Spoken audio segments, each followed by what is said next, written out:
1429 Hijriah. Dan harapan kami semoga anda terus setia bersama kami. Dan insyaAllah pada hari ini kita akan bersama-sama dengan satu lagi tajuk yang menarik, serta mengundang seorang lagi tetamu yang cukup hebat untuk sama-sama kita kupas mengenai tajuk ini.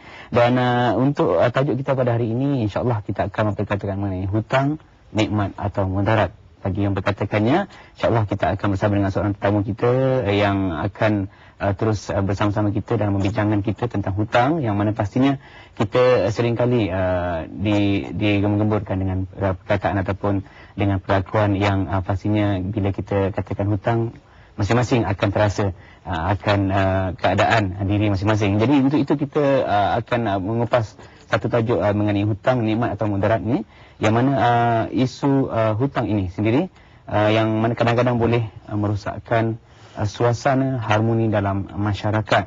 Dan antara isu hutang ini juga seperti hutang tidak dibayar dan sehingga berlakunya ancaman, pergaduhan, malahan sampai kepada pembunuhan. Jadi itu antara perkara yang berlaku pada keadaan sekarang ini. Jadi justru untuk pada pagi ini kita telah menjemput yang berbahagia Ustaz Ismail Syari, Jurulatih Utama Dakwah Jabatan Pelajaran Perak, yang juga bertugas di Sekolah Menengah Kebangsaan Layang-Layang Kiri Parit, ya, dan akan membicarakan tentang tajuk hutang, nikmat atau mudarat. Assalamualaikum Ustaz. Waalaikumsalam warahmatullahi wabarakatuh. Sihat Ustaz, ya? Alhamdulillah.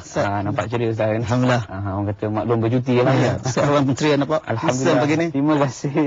Jadi Ustaz, tajuk hutang, nikmat atau mudarat ni, kalau boleh kita nak mulakan dulu bincang kita ni, mungkin antara apakah faktor-faktor yang menggalakkan atau mengundang penyebab berlakunya sedemikian?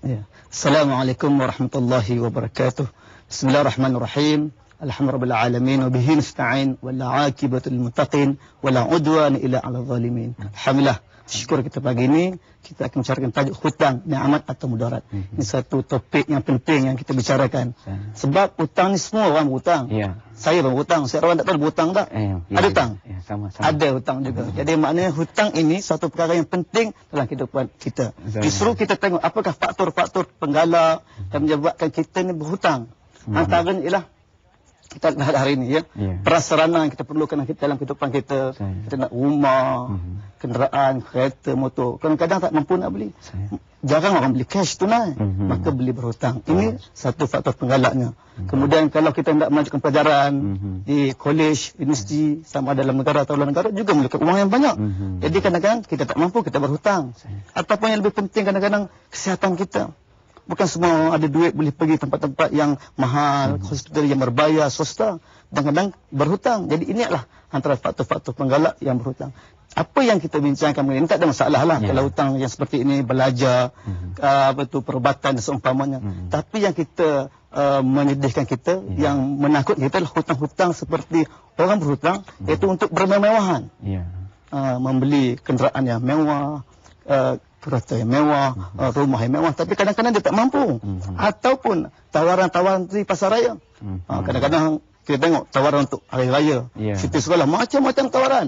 Datanglah beramai-ramai. Dia punya kan, iklan tu hebat. Semua percuma. Tapi bayaran itu yang tak mampu nak bayar akhirnya.